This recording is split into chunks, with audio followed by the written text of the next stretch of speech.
É caminhando e cantando que nós seguimos a canção. É com essa belíssima frase que eu vou iniciar esta vídeo maravilhosa, falando sobre aquilo que vocês mais gostam e mais odeiam. Mais gosto porque dá ponto, mais odeio porque às vezes é um pouquinho difícil realmente, que é a nossa linda prova. Nossa, meu Deus, engasguei. Se você está aí com um pouquinho de dificuldade em alguma questão, fica ligado nesse vídeo que eu vou explicar um pouquinho de cada questão para você. Beleza? Vem comigo. A questão 1 da sua prova está perguntando assim: ainda no alto da dominação napoleônica, foi estabelecido por ele o chamado bloqueio continental. Com base nessas informações, explique o que foi esse fato. Meu querido aluno, minha querida aluna, coloque a mão no seu coração, sinta o pulsar do sangue em suas veias e escreva aquela resposta vinda do âmago do seu ser. Porque eu sei que aí dentrinho de você já sabe a resposta. Você sabe muito bem que Napoleão representava a França e ele estava desesperado numa corrida aí de desenvolvimento com a Inglaterra, porque eram rivais, e ele queria dar um jeito de frear o desenvolvimento da Inglaterra. E para isso ele decretou ali na Europa, porque ele era forte, tinha desenvolvido exército e tudo mais, o bloqueio continental. Então, ele queria impedir a galera da Europa de fazer alguma coisa com a Inglaterra. Pescou? Pescou a ideia? Não vou falar muito mais do que isso não, senão eu vou dar a resposta. Mas você vai me dizer então o que foi esse bloqueio, o que Napoleão aí queria impedir que os outros países fizessem com a Inglaterra. Beleza? Então vem lá a questão 2. Qual país então desobedeceu esse bloqueio e por quê? Existia um país na Europa que ele olhou para Napoleão e falou assim: vou continuar meu negócio aqui. E ele fez isso por algum motivo. Não foi só porque ele queria desobedecer. É porque existia um motivo forte por trás, um motivo aí, ó, de longos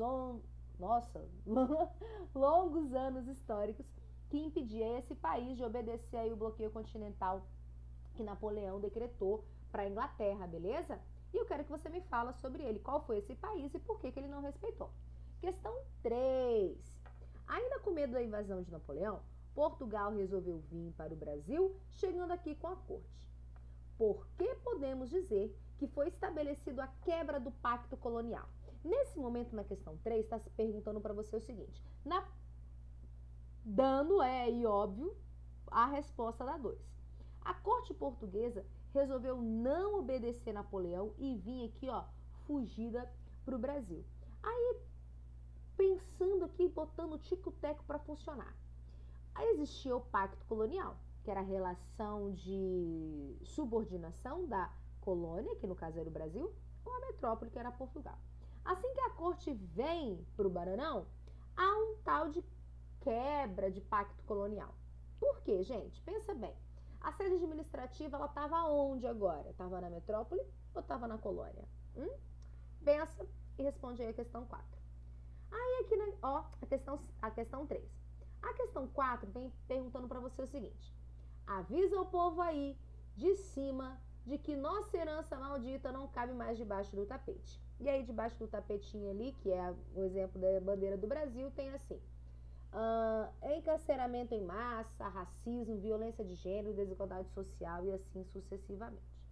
Aí embaixo da questão 4 está perguntando assim: a partir da análise dessa imagem, explica o que chamamos de herança colonial.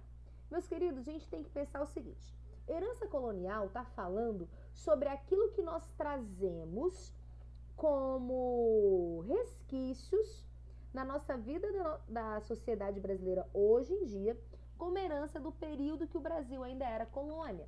Então, se a gente está falando ali, por exemplo, de racismo, a gente traz muito do racismo estrutural hoje em dia, que vocês têm visto falar muito aí na televisão, no jornal, a gente já teve aulas sobre isso, como uma herança da nossa colonização, porque Portugal, por exemplo, utilizou mão de obra escrava aqui no Brasil.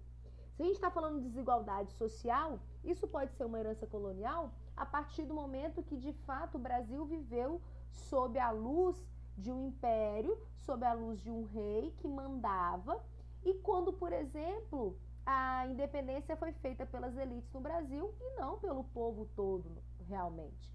Quando o poder, historicamente, está concentrado nas mãos de quem tem mais dinheiro e não há uma divisão de renda, realmente, para todas as classes, não há uma justiça social. Isso a gente vem carregando desde a época da formação do Brasil, desde a época que o Brasil era colônia de Portugal. Então, isso é uma herança colonial, por exemplo. Aí tem outro lá, violência de gênero. Isso significa dizer, em outras palavras, machismo, quando o homem se sobrepõe à mulher em diversas esferas sociais. A gente já falou disso num debate que a gente fez aí numa live, sobre o tanto que uma mulher ganha menos do que um homem no mesmo espaço de trabalho. Muitas vezes a gente usar frases como, esse menino não tem mãe, quando a gente quer se referir ou fazer referência a uma criança mal educada. E essa frase é machista porque a gente acha que a mulher é obrigada a dar educação para os filhos sozinha, sem lembrar que o pai também tem obrigação de dar educação para uma criança, tudo bem? A gente está falando quando existe ainda o medo de mulheres andarem na rua e serem assaltadas e serem estupradas. Então, a violência de gênero caracteriza pela dominação dos homens sobre as mulheres. E aqui na formação do Brasil, quando o Brasil ainda era colônia, isso existia demais. As mulheres eram dadas em casamento, era pago o famoso dote. Se você tem um pai mais velho, uma avó, um avô, pergunta aí antigamente se existia essa história de dar o dote. O dote seria um pagamento que o pai da mulher fazia ao esposo, porque ele estava casando com a filha dele. Porque a mulher, tecnicamente, de maneira geral, era vista aí como uma despesa, como um gasto. E isso se caracteriza como uma violência de gênero. E se a gente trouxer hoje em dia, a gente tem algumas coisas assim refletindo ainda sobre aquela ideia de que mulher gasta mais, de que mulher dá mais trabalho do que menino? Se vocês já viram falar alguma coisa sobre isso ou algo parecido, a gente está falando de violência de gênero, logo a gente está falando de herança colonial, porque a gente traz isso desde lá da formação do nosso país. Então, essa questão 4 quer saber de você que você identifique na vida que você vive hoje situações que a partir do momento que você estudou o conteúdo de história, a independência do Brasil, a formação do Brasil, como nós estamos estudando, a partir desse estudo, quais você consegue identificar que elas vêm desde lá de muito antigamente e estão aqui hoje em dia. Às vezes com algumas outras modelagens, de uma outra forma, mas que pode ter a mesma origem vindo lá da nossa época de Brasil colônia. Beleza? É isso que a questão 4 quer de você. Questão 5. O texto acima se refere às deliberações da corte em Portugal, formada quando a família real portuguesa estava no Brasil, que pretendia eliminar várias ações de autonomia administrativa implantada por D. João VI na possessão portuguesa da América. Sobre o processo de independência do Brasil, é incorreto afirmar que essa tareia toda aqui quer saber de você o seguinte, olha só, dentre essas opções aqui, o que está errado no que diz respeito à independência do Brasil? Você vai ler e vai procurar a questão errada, beleza? Questão 6. A outorga da Constituição de 1824 não foi bem aceita pelo Partido Brasileiro nem por grande parte da população brasileira, os quais esperavam possibilidades de melhora da condição de vida. Acerca da Confederação do Equador, explica o que levou à eclosão desse conflito. Novamente, você vai procurar ali nos seus estudos, na nossa videoaula e na sua apostila, o que vai levar de fato o desencadear da Confederação do Equador. Lembre-se, Equador está fazendo referência àquilo que está lá próximo à linha do Equador, então é uma revolução, vamos dizer assim, que acontece lá no nordeste do Brasil. Eu quero que você me diga o que de fato todo mundo estava olhando assim, meu Deus, vamos dar um jeito nisso aqui, vamos tentar fazer um novo país aqui, beleza? É isso que você vai me responder. Questão 7.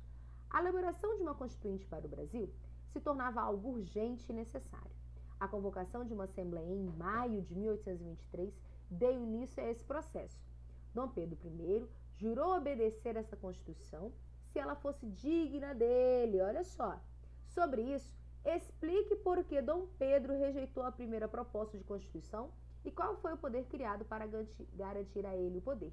Aqui está falando daquele poder moderador. Olha como é que eu sou boazinha que eu dei a resposta. Mas você vai me explicar como ocorreu esse desenrolar da criação de uma constituinte e depois do momento que ele falou, não, peraí, tem uma coisa que não está me agradando aí, coloca um outro poder aí, chamado poder moderador. Existiam quais outros? E como é que foi esse processo? Então, não está difícil, Tá fácil, é só isso. Qualquer outra dúvida, você pode me mandar lá no e-mail ou ficar ligadinho que quinta-feira tem live e você pode me perguntar diretamente, tá bom? Um beijo, tô morrendo de saudade, fique com Deus. Tchau, tchau.